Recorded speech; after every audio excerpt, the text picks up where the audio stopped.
اگر کوئی topic tough لگے تو یہ دعا پڑھو۔ ہم ایک کار کے ڈرائیور پر یقین کر لیتے ہیں کہ وہ ہمیں ہمارے ڈیسٹینیشن پر سیفلی پہنچا دے گا۔ جب بھی ایگزام قریب آتے سائمہ اسٹریسڈ ہو جاتی، خود پہ اسے ڈاؤٹ ہوتا، ایسا لگتا کہ سارا پڑھا ہوا بھول گئی ہو۔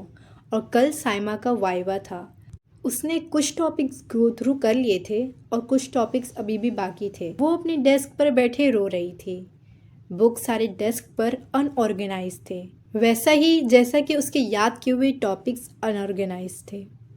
رات آلموسٹ ہو چکی تھی، اس کے دماغ میں صرف ایک ہی چیز چل رہی تھی کہ اگر کل ایگزامینر کے سامنے میں سب بھول گئی تو، اگر میں نے کچھ غلط بول دی تو۔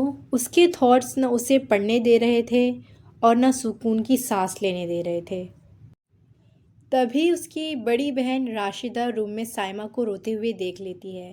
وہ اسے اس کی رونے کی وجہ پوچھتی ہے تو سائمہ سب کچھ کہہ دیتی ہے جو اس کے دماغ میں۔ راشدہ بتاتی ہے، پہلے میرا بھی کچھ یہی حال تھا، پر الحمدللہ اب پرسکون ہو کر پیپر دیتی ہوں۔ راشدہ کہتی ہے، سنو، ایگزام ایک میراتھن کی طرح ہوتا ہے جس کی دوڑ بہت لمبی ہوتی ہے، یہ کوئی 100 میٹر کی ریس نہیں۔ یعنی ہم پورے سال اطمینان سے پڑھائی کرتے ہیں، پر اب جب وقت قریب آ گیا ہے تو اپنی محنت پوری طریقے سے کرو۔ ہر رات خود کو ایویلویٹ کرو، دیکھو کہ سارے دن کے ایکشنز تمہارے پلان کے اکارڈنگ ہوئے کہ نہیں، اور ہر دن کا اسکیڈیول بناؤ۔ اس سے ڈسپلن مینٹین ہوتا ہے اور کام ٹائم پر کمپلیٹ ہوتا ہے۔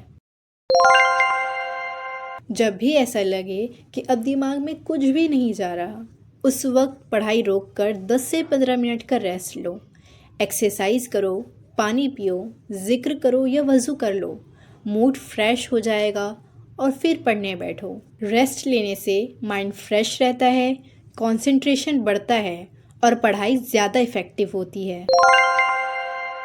ہیلتھ اور نماز پر کوئی کمپرومائز نہیں ہونا چاہیے۔ نماز کو وقت پر پڑھو، ایسی چیزیں انٹیک کرو جو ایزیلی ڈائجسٹ ہو جاتی ہے۔ بہت سے بچے ایگزام کے آنے پر نماز چھوڑ دیتے ہیں، بھلا وہ پڑھائی کیسی جو نماز چھوڑوا دے۔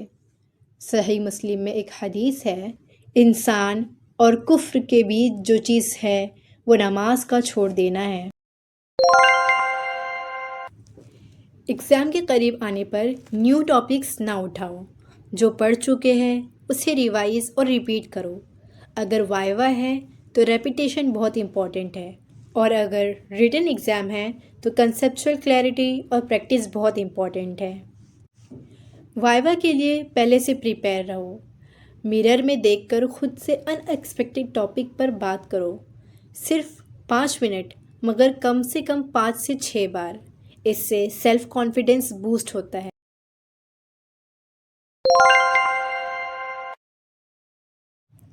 خود پر ٹرسٹ کرنا بہت اسینشیل فیکٹر ہے۔ سیلف ڈاؤٹ سے مایوسی کے سوا کچھ حاصل نہیں۔ دیکھو، جو چیز تمہارے ہاتھ میں نہیں تمہارے دماغ میں بھی نہیں ہونی چاہیے۔ یعنی کچھ ٹاپکس جو ایگزام میں ٹف آئے ہیں یا نیو ٹاپکس ہے تو اب اس کا کچھ نہیں ہو سکتا، بجائے پینک ہونے کے جو ٹاپکس اچھے سے آتے ہیں ان کو اٹیمپٹ کرو، پھر بچے ہوئے ٹائم میں ٹف اور نیو ٹاپکس کو، اور اللہ پر پورے توکل کے ساتھ جاؤ۔ ہم ایک کار کے ڈرائیور پر یقین کر لیتے ہیں کہ وہ ہمیں ہمارے ڈیسٹینیشن پر سیفلی پہنچا دے گا، تو اللہ پر کیوں نہیں؟ حالانکہ اللہ سب سے بڑا ہے، سب چیزیں اس کے کنٹرول میں ہیں۔ ایگزام شروع ہونے سے پہلے بسم اللہ اور ربی زدنی علما پڑھو۔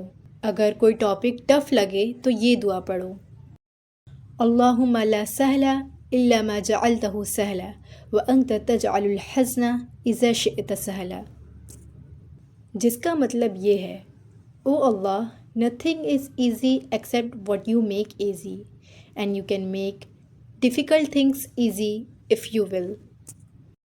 Dear moments، اس ایگزام سٹریس یا ٹینشن لے کر نہیں بلکہ کامنس اور کانفیڈنس لے کر جاؤ۔